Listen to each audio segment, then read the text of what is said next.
সকাল বন্ধুরা, সবাই কেমন আছো? তোমরা নিশ্চয়ই ভালো আছো, আমিও ভালো আছি। আজ সকালটা ভালো হয়ে শুরু হোক সবার। আমি আজ তাড়াতাড়ি একটু রান্নাঘরে যাব, এক জায়গায় বেরোনোর আছে। যাক, চলা যাক। রান্নাঘরে চলে এসেছি। তোমার দাদা রান্না করছে, আজ একটু খাসি মাংস রান্না হচ্ছে। দেখো কালারটা কত সুন্দর এসেছে।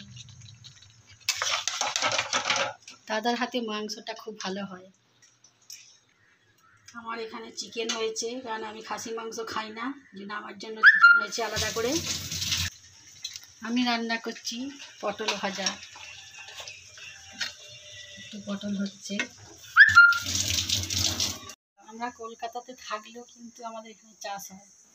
আমাদের ছাদে অনেক গাছ আছে, দেখো তারই একটা কত বড় পেঁপে পাকা আমাদের ছাদে হয়েছে।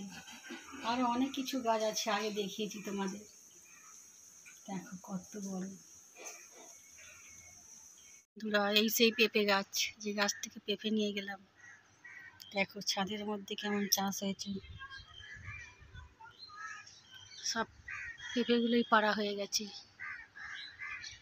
দেখো এখানে একটা পুদিনা গাছ, পুদিনাগুলো বড়ই হয়ে গেছে, পুদিনা তোলার মতো হয়ে গেছে। দেখো বন্ধুরা, রান্না করে এসেই আবার চাষে লেগে গেছে। এটা কি গাছ দেখো, সজনা গাছ। ছাদের মধ্যে সজনা গাছ কি বড়। দেখো কেমন বেশ বড় হয়ে গেছে গাছটা। ছাদের জানালাটা আর দেখা যায় না, পুরো বাগান হয়ে গেছে। দেখো পুরো ফুলের বাগান, অপরাজিতা গাছ পুরো জানালাটাকে ঘিরে নিয়েছে। এই একটা গাছ আছে দেখো বন্ধুরা, এটা কি গাছ দেখো বলো তো? এটা হচ্ছে শনি গাছ, এটাকে পুজো করে। দেখো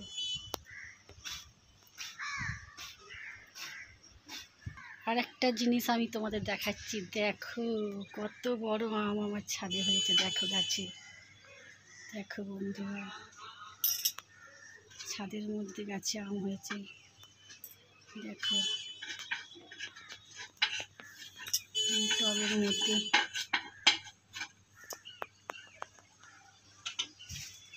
পূর্ব লাগছে দেখতে। এটাই আছে, কেউ যদি খাও চলে এসো আমাদের বাড়ি। বন্ধুরা আরেকটা গাছ তোমাদের দেখাচ্ছি। দেখো এটা কি দেখো, দেখো বিলিতি আমরা, বিলিতি না বিলাতি কি বলে ঠিক জানি না কোনটা হবে, তোমরাই জানাবে কমেন্ট করে। দেখো কত কুঁড়ি এসেছে, ছোট্ট ছোট্ট, এত বড় হয়ে গেছে। দেখো ছাদের মধ্যে আমরা, মিষ্টি আমরা। এখন সব পরিচর্যা চলছে গাছের।